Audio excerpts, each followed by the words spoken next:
მოგესალმებით, მე გახლავართ გიორგი დარასელია, მინდა მოვიკითხო აუცილებლად პატიმრები მინდა მოვიკითხო განსაკუთრებით უცხოეთში მყოფი ქართველი და ყველა ის ადამიანი, ვისაც განსაცდელი გაქვთ დღეს ბედნიერება და სიხარული უნდა გისურვოთ და ყველაზე უმთავრესი თემა დღეს შობა.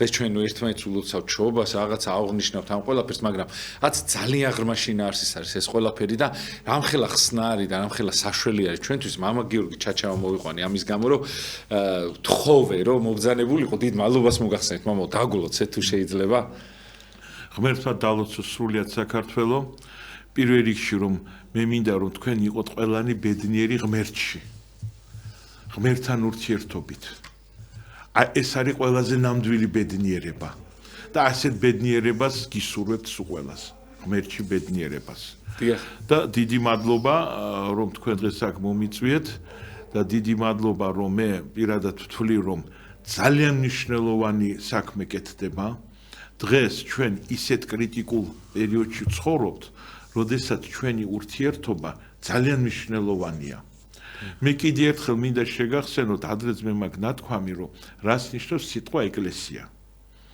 ძალიან ბევრს შეცდომით მიაჩნია რომ ეკლესია არის ის შენობა არის ტაძარი და ეკლესია იცით ვინ არის მრევლის და საღვთელოების ერთობა ნიშნავს ეკლესიას საკმარისია ერთი კომპონენტი რო აკლდეს ეკლესია ვეღარ იქნება 1000 ღვთელი რო იყოს და ერთი მრევლი რო არეოდეს ის უკვე ეკლესია აღარ არის იგივე მრევლი სასულიერო პირის გარეშე აი ერთობა და დღეს აი ამ დღევანდელი ეთერების მეშვეობით ჩვენ გვეძლევა საშუალება რომ ჩვენ თელ საქართველოსთან განვიცადოთ ეს ერთობა და ეს ძალიან მნიშვნელოვანია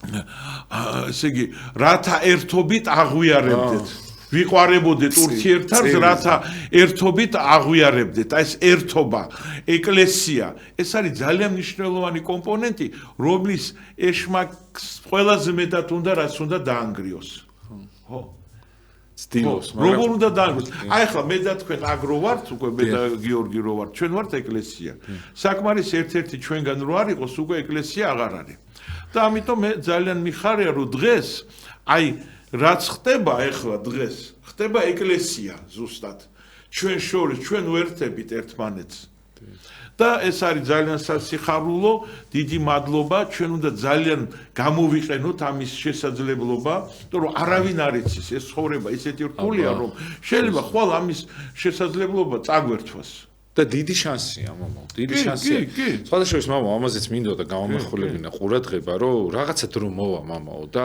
აი დღეს რო აი მინდა რომ კითხოთ სხვადასხვა აი რაღაცას მითხარით პირველი ამას კითხავ თუ შეიძლება და მე განვაგრძობ კიდე ამ თემას და თუ შეიძლება მამაო აი დრო მოვა მამაო და აი ვიღაცები აი თუ ბევრი მოსულა ალბათ და უთქვამს აი ბაბუა ჩემი მორწმუნე იყო ჩუმად სანთელს ანთებდა რაღაც დრო მოვა და ჩვენზეც იტყვიან რომ აი რაღაცა ჩემი წინაპარი მორწმუნე იყო წირვაზე დადიოდა რაღაცა ისეთი დრო იქნება რა და ვიღაც შეიძლება ეკლესიაში რომ ნახონ აი გაოცებული კითხონ და აი უთხრას აი ბაბუა ჩემი მღვდელი ყოფილა და მეც ხა აი ეგ დრო მოვა თურმე მამო აი რას უნდა უთხრიდეს ადამიანი ამ შემთხვევაში რომ დადგეს რომ მე და თქვენ რომ შეხვდეთ და უთხრათ ეს გახსოვს რომ ღია ეთერში ერთმანეთს რომ ხდებოდით და ეკლესიას თემებზე რომ საუბრობდით ხო შეიძლება ეს ვეღარ ვქნათ და ვეღარ ვქნათ აი ხო და მაქსიმალურად უნდა გამოვიყენო და რატომ იდის მამო აქეთკენ აი სხვათა შორის მე ხა ნამდვილად არ მინდა ვიტრაბახო და რაღაც ნაირად ისავქნა მაგრამ აი სანამ ეს კოვიდის ამბები დაიწყო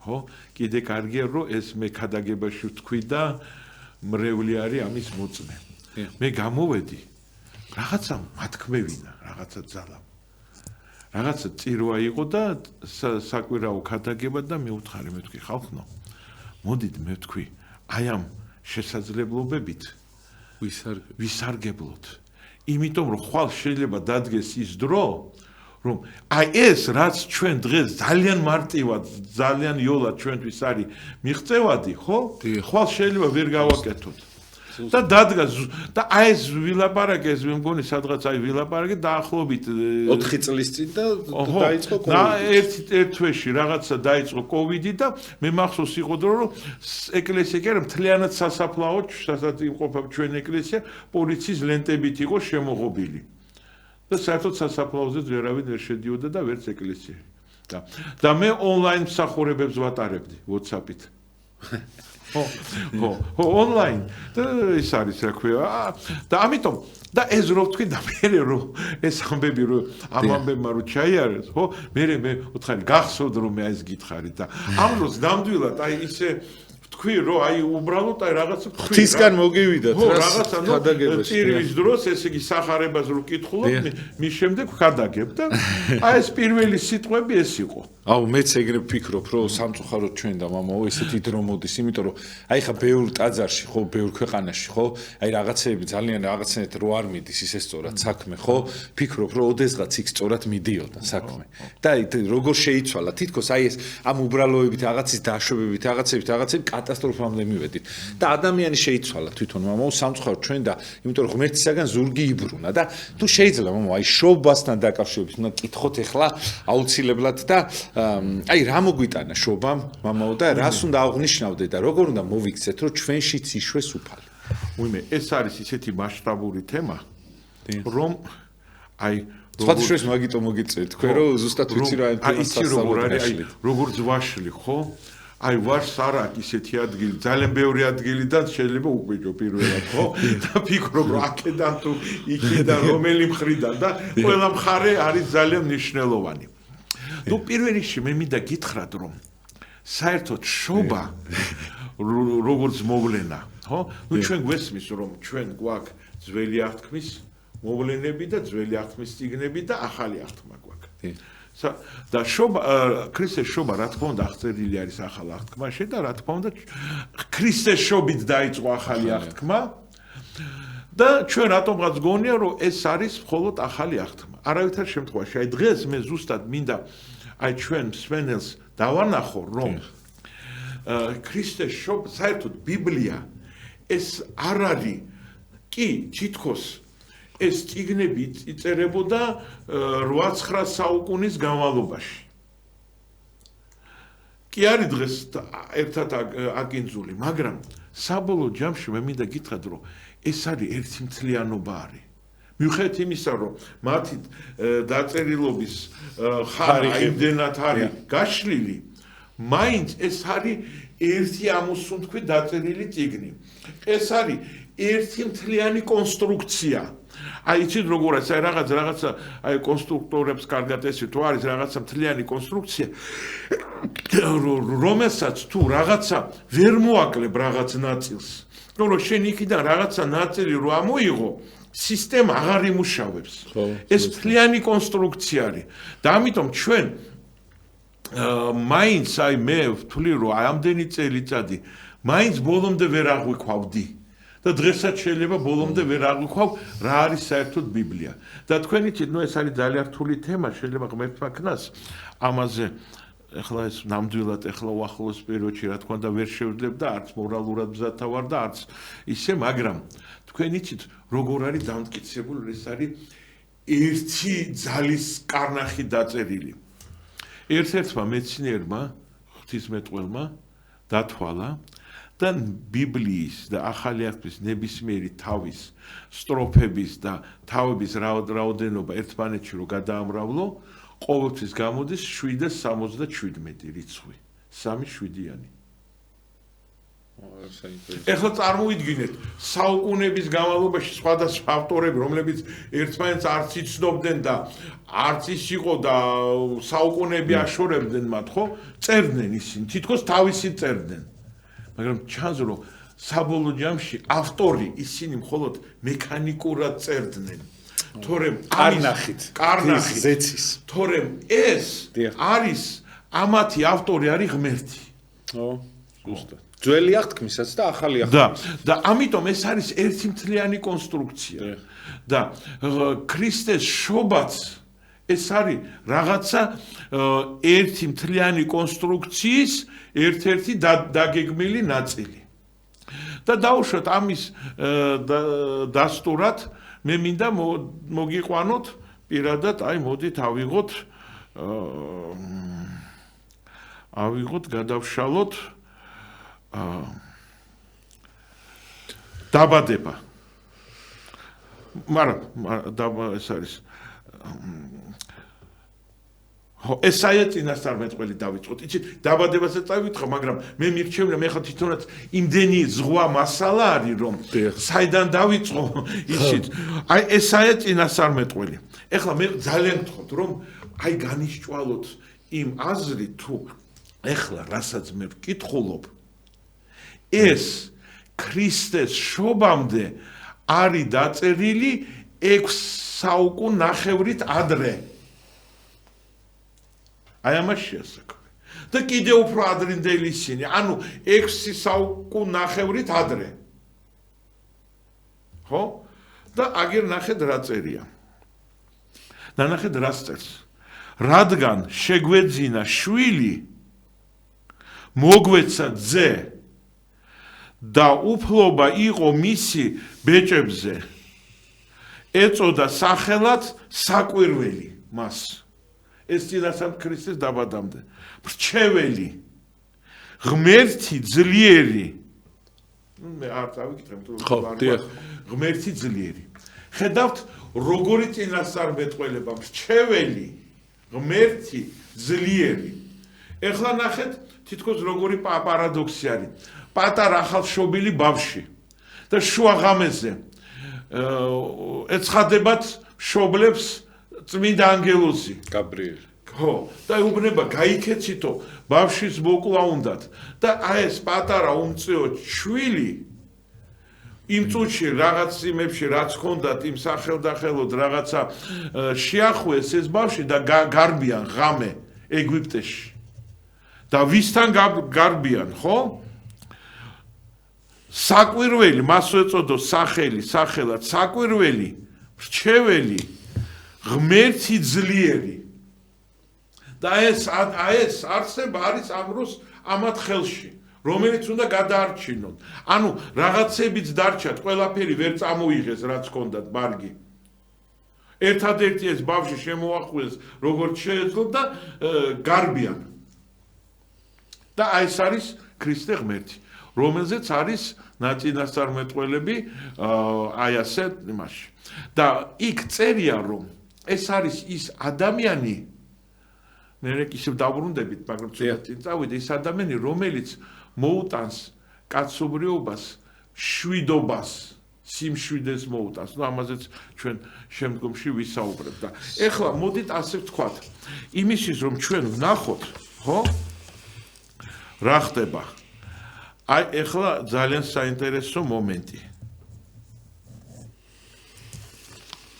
შვიდობასთან დაკავშირებით აუცილებლად უნდა კითხოთ. კი ბატონო, ეხლა ნახეთ ისევ რომ ჩვენ მივხვდეთ რომ ეს არის ერთი კონსტრუქცია. ხო? როდესაც იაკობი გარდაცვალების წინ თავის შვილებს ლოცავს.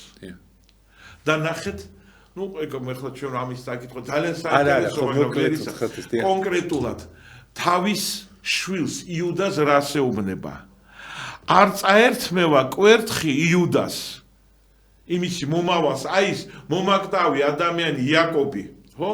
ეუბნება, არ წაერთმევა კვერთხი იუდას, არც არგანი ფერხთა შუიდან ვიდრე არ მოვა მისი მფლობელი და ის იქმნება იმედი ხალხთა.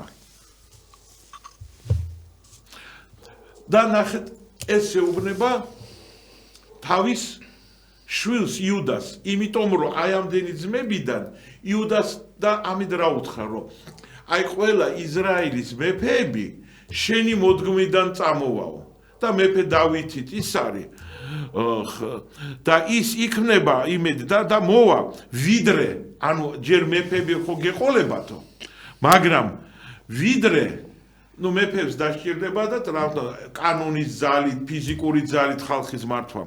ვიდრე არ მოვა მისი მფლობელი და ის იქნება იმედი ხალხთა. და ნახეთ, აი აქ ამდენი საუკუნის წინ, ну წერია პირდაპირ გეგონება რომ ახალ აღთქმაში ვართ. ვაზზე უბია თავისი ჩოჩორი. ეს დაბადებაში არის მეოთხე თავში და აუცილებლად წაიკითხეთ. ვაზზე უბია თავისი ჩოჩორი. ვენახის ლერწამზე თავისი ვირის ნაშიერი. ანუ ჩოჩორის იერუსალიმში შესვლისას პირდაპირ იქ არის აღწერილი. ღვინოში რეცხავს თავის სამოსელს და ყურძნის სისხლში თავის ტანსაცმელს. ნუ ხო ხდებით რომ ერთ-ერთი თლიანი კონსტრუქცია არის. კიდე ბევრს ახლა წავიკითხავ.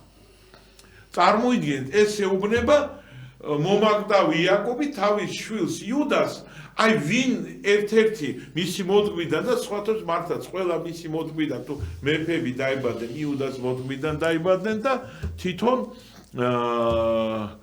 ქრისტეც და აი ეს არის წინასწარმეტყველება ქრისტეზე. ანუ ასე რომ ვთქვათ, რომ იცით რაღაცა სპონტანურად ქრისტე დაიბადა, არა. ეს საუკუნების განმავლობაში იგეგმებოდა. ხო, იგეგმებოდა. რა თქმა უნდა. ეს არის აგერ და დაბადება ეს არის მთლად იმაზე ისაია წინასწარმეტყველზე უფრო ადრინდელი წიგნი არის. და ჩვენ ხედავთ, რამდენად ეს ყველაფერი არის აგებული და აწყობილი. და მე მინდა გითხრათ, რომ და ისო მოვაო და დაამყარებს მშვიდობას და იმებსო ხმლებსო გადარფრიანო გუთნებათო.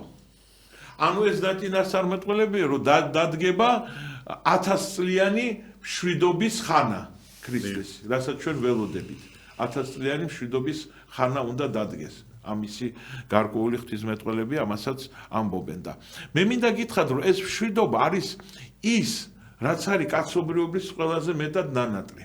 მე სხვათა შორის ერთ ადგილას ამოვიკითხე, რომ გერმანელმა, ინგლისელებმა,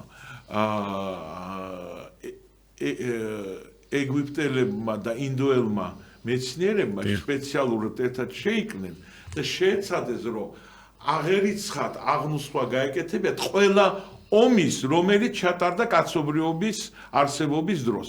ოღონდ ისეთი პატარ-პატარა ადგილობრივი შეტაკებები კი არა, აი მასშტაბური მასშტაბური, როცა ერი მეორე ერთი ქვეყანა მეორე ქვეყანაზე წავიდა. და ამათმა დათვალეს 1650 ასეთი ომი, ძალიან დიდი ომი, სადაც ძალიან ბევრი შეარაღება იყო გამოყენებული, დიდი მსხვერპლი იყო და ასე შემდეგ. 1650 ასეთი ომი იყო. და რა არის იცით სამწუხარო?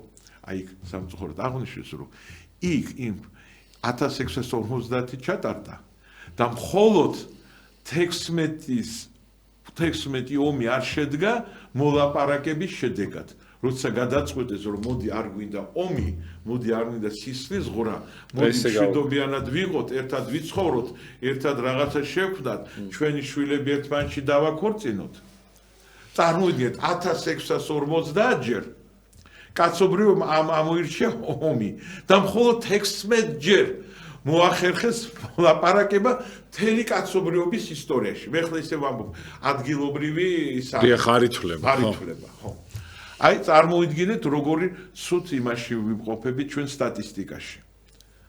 და აქედან გამომდინარე, აი ეს მშვიდობა, რომელიც ღმერთს უნდა ჩვენ მოგვიტანოს, ეს არის კაცობრიობის ყველაზე ნანატრი მომენტი, იმიტომ რომ მხოლოდ მშვიდობიან მდგომარეობაში შესაძლებელია შემოქმედება.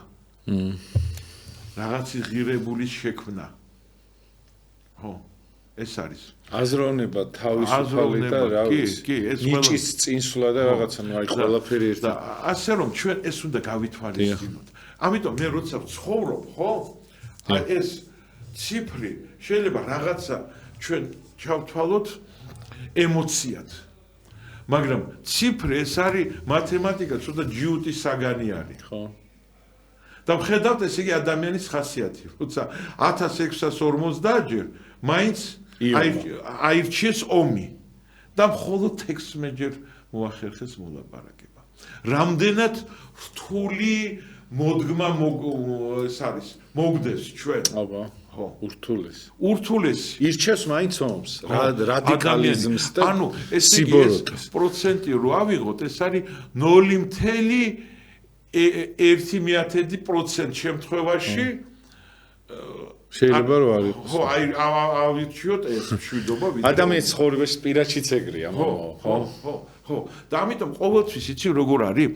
ეს ჩვენ უნდა გვესმოდეს. ჩვენ უნდა სულ გვახსოვდეს. იმიტომ რომ ასეთი ანდაზა არსებობს, გაფრთხილებულია, ესე იგი შეარაღებული არის. აი როცა ჩვენ გაფრთხილებულები ვართ, რომ ეს ჩვენში დევს, ხო? ჩვენ უნდა გვესმოდეს და ჩვენ უნდა ფიქრობდეთ იმაზე, რა უნდა გავაკეთოთ, რომ რაღაც შემთხვევაში რაღაცა ბოროტებისგან მაინც დაცული ვიყოთ, მაგრამ ეს ცოტა იქით შორს წაგვიყვანა და მოდით ეხლა გავაგრძელოთ გზა. ეხლა ნახეთ რა ხდება. მოდით ეხლა წავიკითხოთ. ის რომ ქრისტე სად იბადება? მოდით ასე ვთქვათ. ოი ყველა საინტერესო მომენტი. მოდით ისევ მივიდეთ დაბადებაში და ნახეთ ეხლა რა ხდება. ეს დაბადება, ანუ ეს არის პირველი წიგნი, თორა. ნახეთ სად იხარშება ეს წინასწარ უკვე ეს ყველაფერი. აი დაბადებაში, აი ეს ადგილი და ნახეთ. მოკვდა რაქიელი და დაიმარხა ეფრატის გზაზე. ეს არის ბეთლემი. და ნახეთ, აღმართა სვეტი იაკობმა მის საფლავზე. ეს არის რახელის საფლავის სვეტი დღევანდელ დღემდე. და დღესაც შეგვიძლია ჩვენ ეს ვნახოთ, ხო? იაკობმა. და ნახეთ მე რა ხდება? გაემგზავრა აქედან იაკობს კიდე მეორე სახელად ისრაელიც ეძახდა. ისრაელი და გაშალა კარავი გედერის გოდლის უკან. გედერის გოდოლი. და რას ნიშნავს ეს გედერის გოდოლი? აი ახლა ჩვენ რო ვნახავთ ებრაულად ამას ქვია მიგდალ ეტერა. და ეს არის ზუსტად ბეთლემთან. ანუ ბეთლემი იმყოფება იერუსალიმიდან 10 კილომეტრში სამხრეთისკენ. და ეხლა ნახეთ, ეხლა მიგდალ ეტერა, ხო წერია, ხო? ძალიან კარგი. ესე იგი, და ეს სიტყვა მთელ ბიბლიაში ორჯერ მოიძებნება ებრაულად დაწერილ ბიბლიაში და შემდეგში ნახეთ საწერია. ჩვენ რო ავიღოთ ეხლა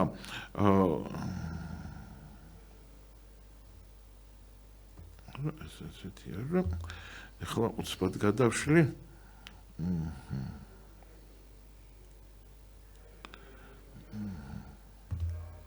ერთი წუთით ბოდიშს ვიხდი უბრალოდ. ხო. და აი იგივე, ხო? დიახ. ერთი წუთით, ესე იგი მან. ეხლა მივიდეთ ამის შესახებ, რომ ბოლომდე გავიგოთ ძველი აღთქმა რას გვეუბნება. იცით რატომ საუბრობ მე ამას? რატო საჭირო გახდა ამის საუბარი საბოლოო ჯამში? საქმე იმაში არის, რომ იუდეველები, მათი ღვთისმეტყველები, იცით რას გვდებენ, რომ თქვენო ქრისტიანებიო, ძველი აღთქმიდან, თორიდან იღებთ რაღაცო ნაწილებსო და ხელოვნურად მიაბავთ თქვენ ქრისტესო. და ეს ასე არ არის. და ნახეთ ეხლა რა ხდება? ეხლა რა ჩვენ წავიკითხეთ? ეს ხო ყველაფერი თორაში და ის რომ აი ვირზე, ჩოჩორზე, ღვინოზე პირიქით იმათ აქვთ ამოღებული ქრისტე ძველ აღთქმაში. ხო. ეხლა მოდით ნახოთ. წინასწარმეტყველი მიქა. ეს არის ძველი აღთქმა 6 საუკუნით ადრე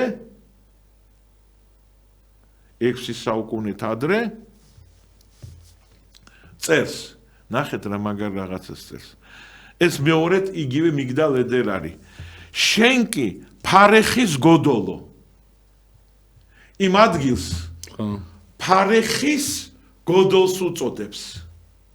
და ებრაულად ნიშნავს იგივე მიგდალ ეტერა. რასაც აი ეს იაკობის შემთხვევაში ანუ ფარეხის გოდოლო. ფარეხის გოდოლო.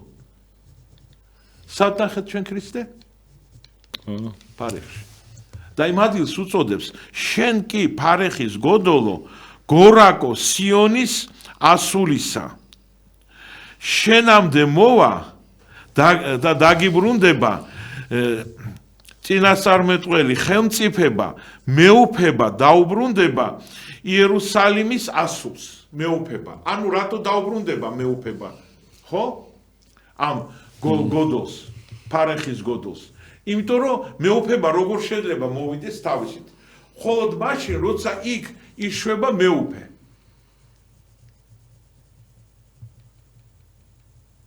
ნახეთ, ეს არის 6 საუკუნით ადრე ქრისტეს მოსვლამდე და ისინი გვეუბნებიან, რომ თქვენ ხელოვნურად რაღაცას ამოიღებთ ძველი აღთქმიდან და მიაგვავთ რაღაცას.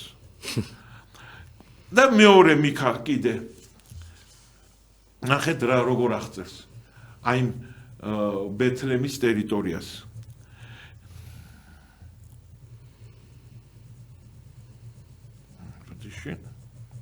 გერ მიქა ეს ხო მე იმიტომ ვკითხულობ რომ არ ფიქრობ რომ მე რაღაცას ეს არის ძველი აღთქმა ეს არის ის აღთქმა რაც თვითონ ებრაელები ყოველდღე რასაც კითხულობენ რასაც აღიარებენ რასაც ლოცულობენ და რის გამოც იბრძვიან და მზად არიან რომ სიცოცხლე დადონ ამის გამო ნახეთ რასაც მიქა თავის მეხუთე თავში შენ კი ეფრათას ბეთლემო პირდაპირ 6 საუკუნით ადრე შენ კი ეფრათას ბეთლემო უმცირესი ხარ იუდას 1000-ეულთა შორის უმცირესი ხარ მაგრამ შენგან გამომივა ხელმწიფე ისრაელში და ძლიერთაგან იქნება მისი წარმოშობა საუკუნო დღეებიდან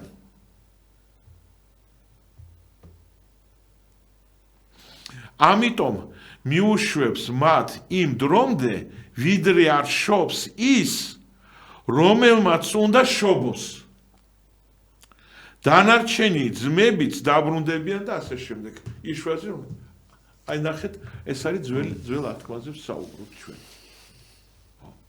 და როდესაც ჩვენ გვეუბნებიან რომ ხო თქვენ რაღაცა აი ხლა რაც წერია აი ამაზე მიქაზე დაიმართოთ მე მეოთხე თავი არის და მეხუთე თავი არის წაიკითხეთ და ამასთან დაკავშირებით მოდით ნახოთ არა ეს მოიცადე გადავშალო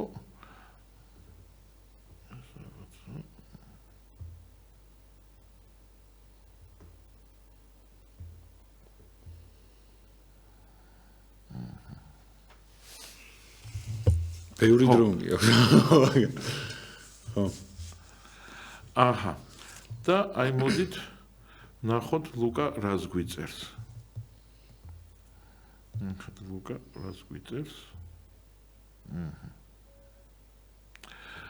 როდესაც ესე იგი მოხდა ქრისტეს შობა ხო შეშინდნენ სულ ყველანი და თქვენ თვითონ შეგიძლიათ წაიკითხოთ სახარებაში როდესაც იბარებს იროდი რომ გაიგოს სად უნდა დაბადებულიყო და ვის იბარებს იქ ნახეთ წიგნობრებს და ხუცესებს და ღვთელთავრებს ანუ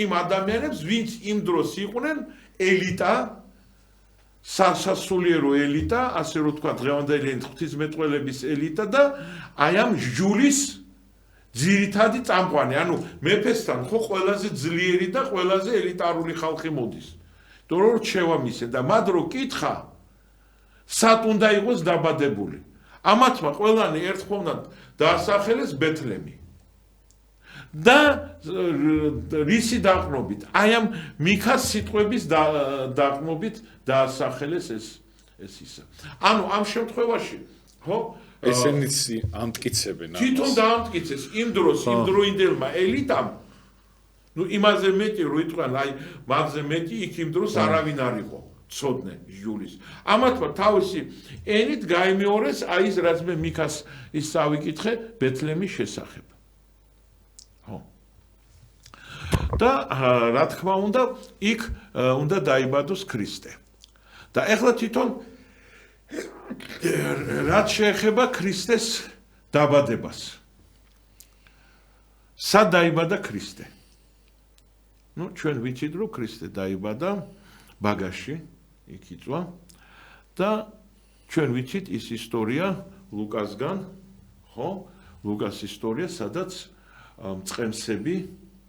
წყემსებს ღმერთმა ანგელოზმა აუწყა რომ იქ დაიბადა თქვენთან დაიბადა მეფე და წადით თაყვანისცემდა.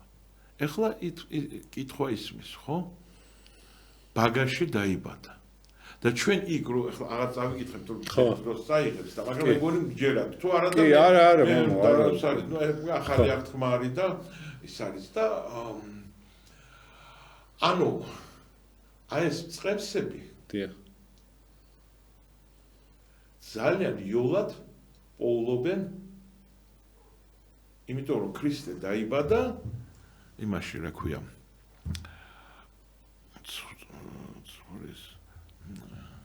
ცხრის მარტო ცხრები რო დამავიწყდა ქართულად ცხრის სადგომი სპეციალური სახელი აქვს რუსულად არის ავჩარნია ხო და აი ქართულად უცბად დამავიწყდა ანუ ქრისტე იქ იბადება ანუ ხშირად აი იმაშვებიან ხატავენ იმ იმებზე რომ რაღაცო ძროხებიც არის ვირებიც რაღაც ეგ არასწორი არის ცხრის სადგომში დაიბადა მხოლოდ და მხოლოდ ცხრის სადგომში დაიბადა და იქ ნახეთ რა საინტერესო ფაქტი არის რომ როცა აუწყეს იმ დროს ხო იმ მეცხვარებს იქ წერია რომ ძალიან მალე მივიდნენ იქ აი მე მინდა გითხრათ რომ აი ეს სიტყვაზე ვთქვა და ძალიან იოლად იპოვნეს და რატო იპოვნეს ძალიან იოლად რომ მივიდნენ და ნახეს ბერძნულად ეს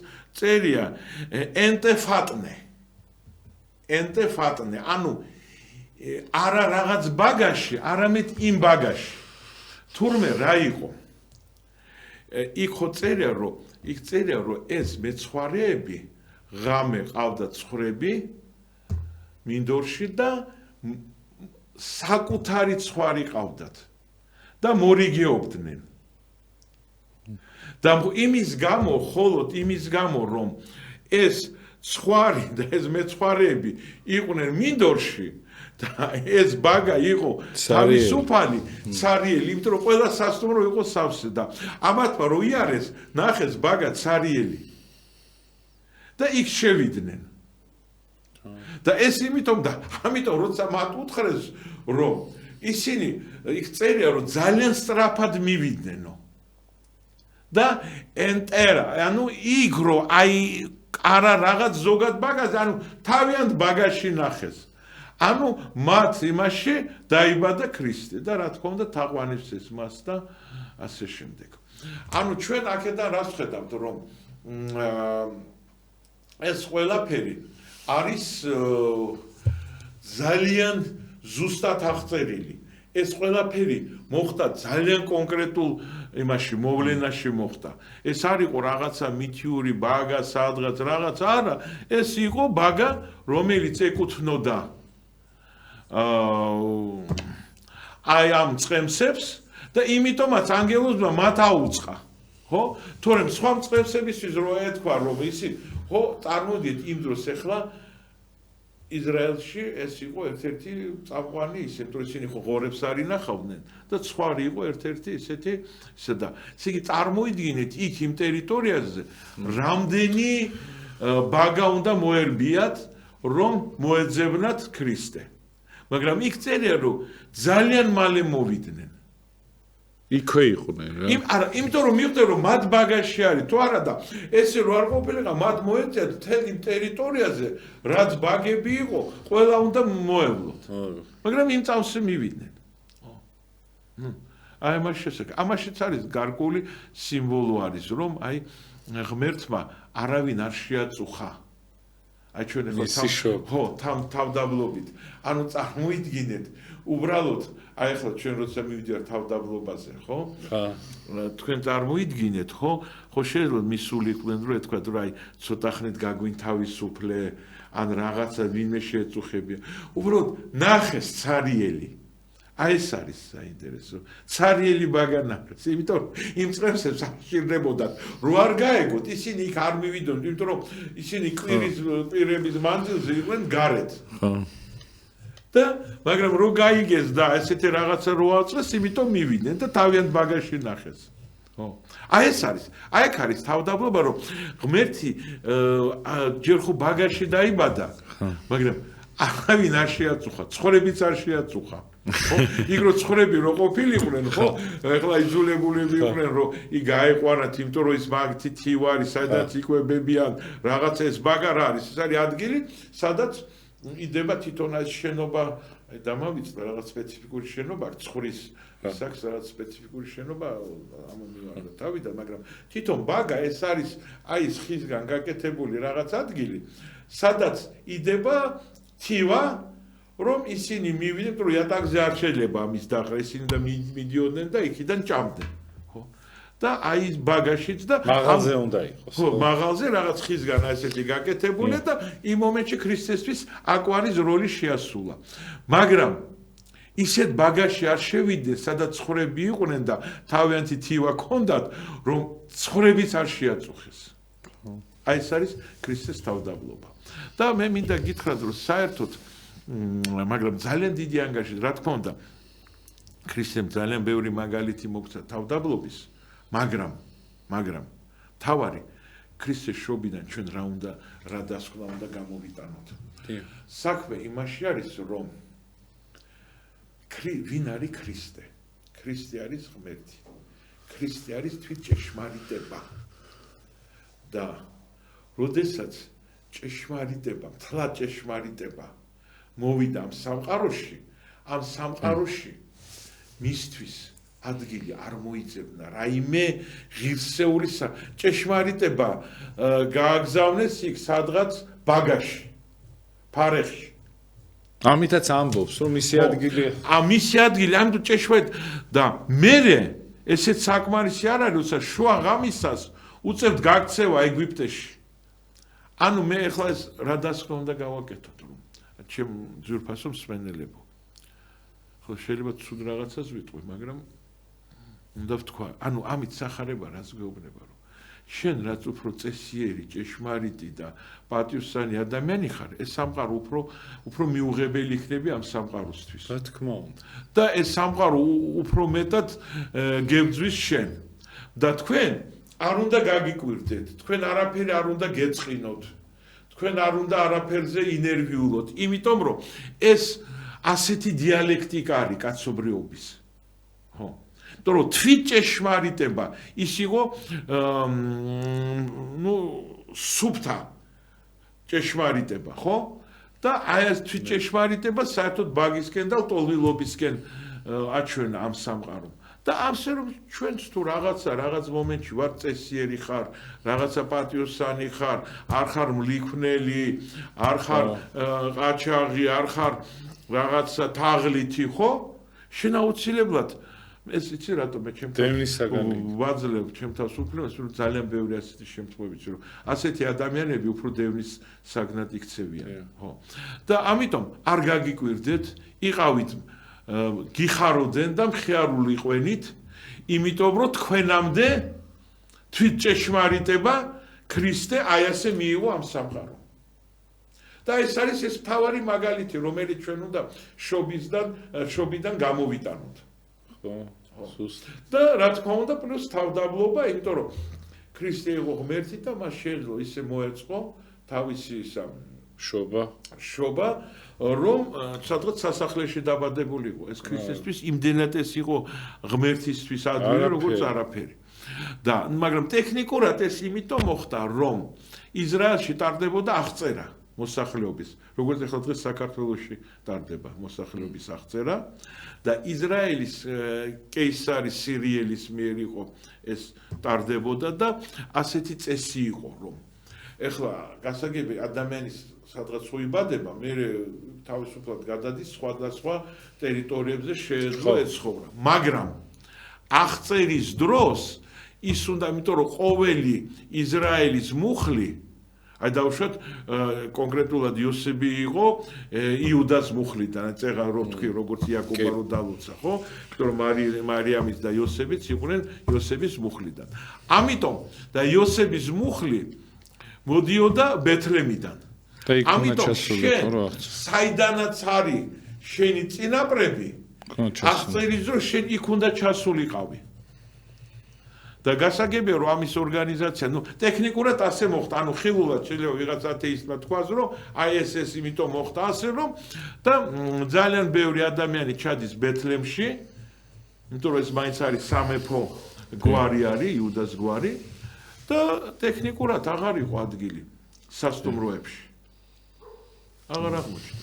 და სხვათა შორის ისე არაფერი არ ხდება მამაო და რატო დაუშვა ღმერთმა ის რომ აი სიტყვაზე ესეთ ადგილას ესეთი უბრალო ხალხი მივიდნენ მის თაყვანისაცემლად ხო ესეთი ის აი წარმოიდგინეთ ეხა აი მაინც აქ რა არის ნაჩვენები იმიტომ რომ აი თუ არა თქვენ იცით რატო არ რაზე ამახვილებს ეს ყურადღებას რომ აი სულ უბრალო ხალხში ტრიალებდა სულ ყველა უბრალო ყავდა აი მე ბრალიანი მის ირგვლივ და მასთან ყოფი არ მინახავს დიდხან შეიძლება ვიღაცა ყოფილიყო მაგრამ ვერ გაეცო და გავუშვა კიდევაც რომ მივიდეს ახალგაზრდა დაუთხრა რომ გამოყვებოდა ისო ფრინველსაც აქვს თავისი რაღაცა ბუდეო და მელასაც სორო აქვს და მე ისიც არ გამაჩნიაო ანუ აქ რა ხდება საქმე იმაში არის რომ ღმერთი არის მშობელი რომელსაც ყველა უყვარს და ღმერთი ხედავდა რომ ამ სამყაროში რა თქმა უნდა ასე თუ ისე მაინც გამარჯვებულები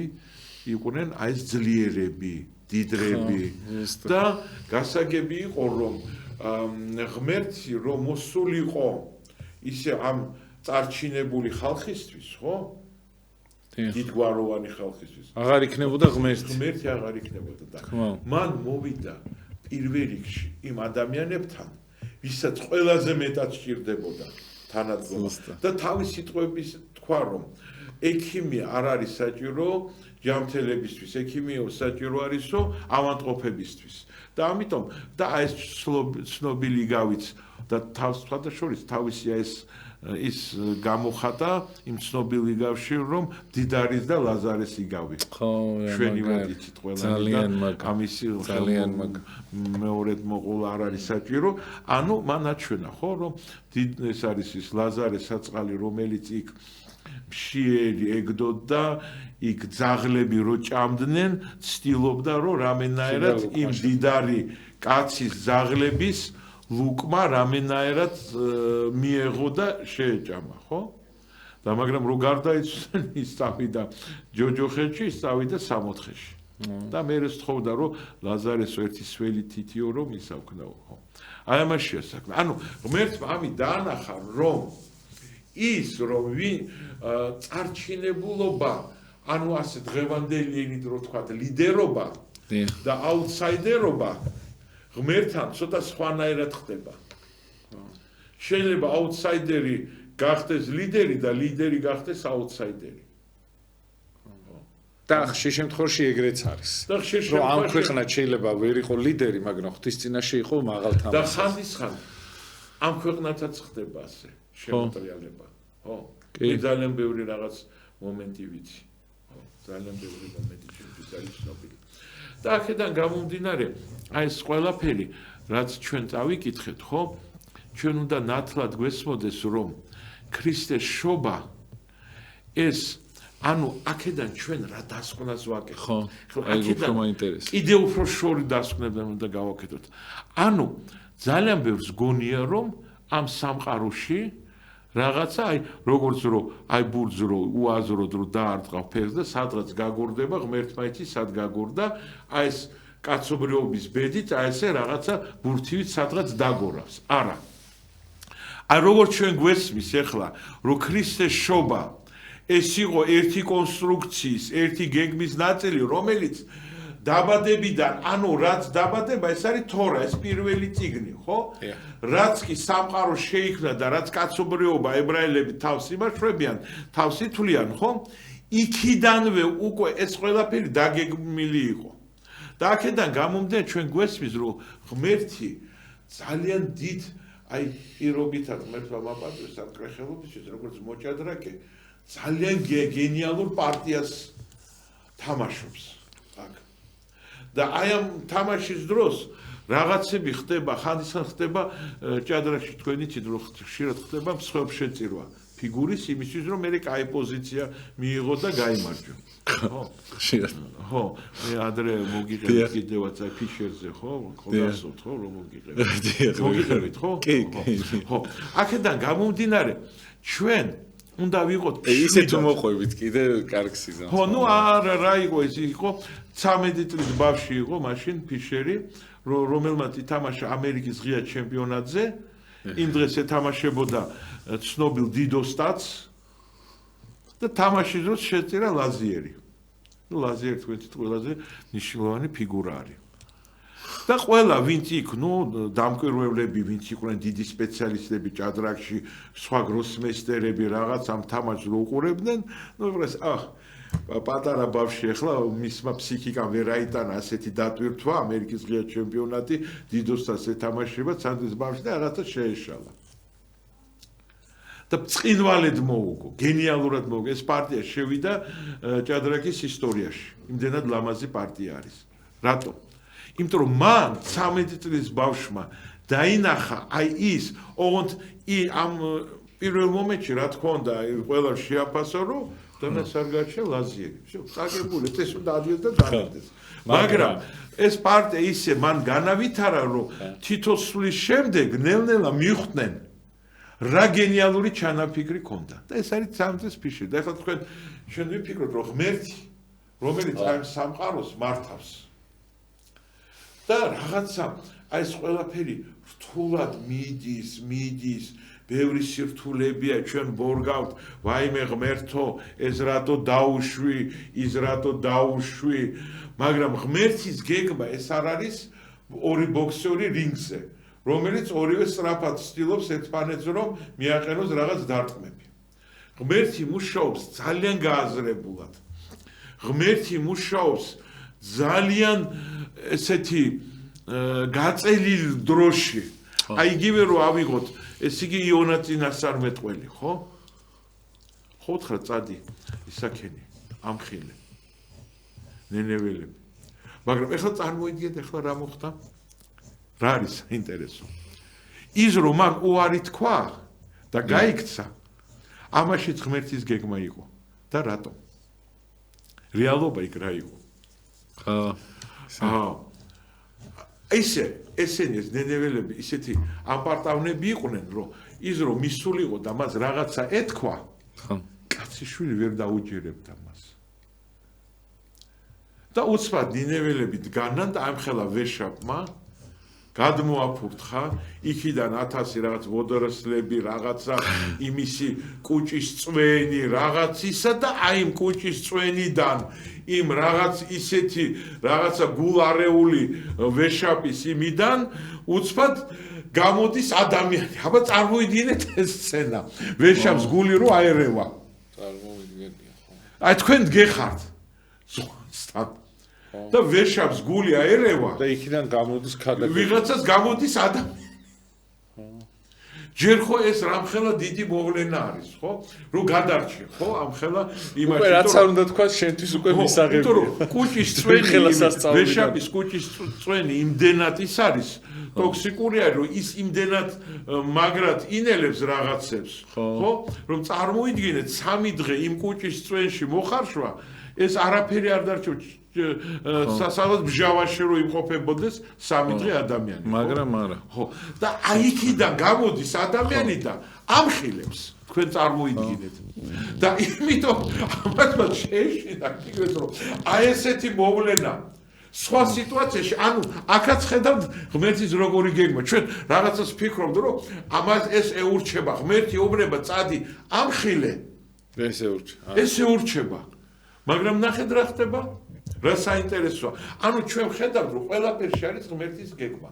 რამის ხო არ ხო, არა, პირველი ისა რა ქვია, ჭრაზე გავდივართ სარეკლამო. ხო, კარგით გავჩერდეთ მაშინ. ხო, კარგი. დაგიბრუნდები ზუსტად კარგად არის, ძალიან საინტერესო, სხვადასხვა ისეთ საინტერესო ამბავზე გაჩერდით, რომ აუცილებლად ხალხი დაგიბრუნდები ზუსტად ძალიან ცოტა ხანში არ გადარჩით, გავაგრძელებთ აუცილებლად საუბარს. დიახ.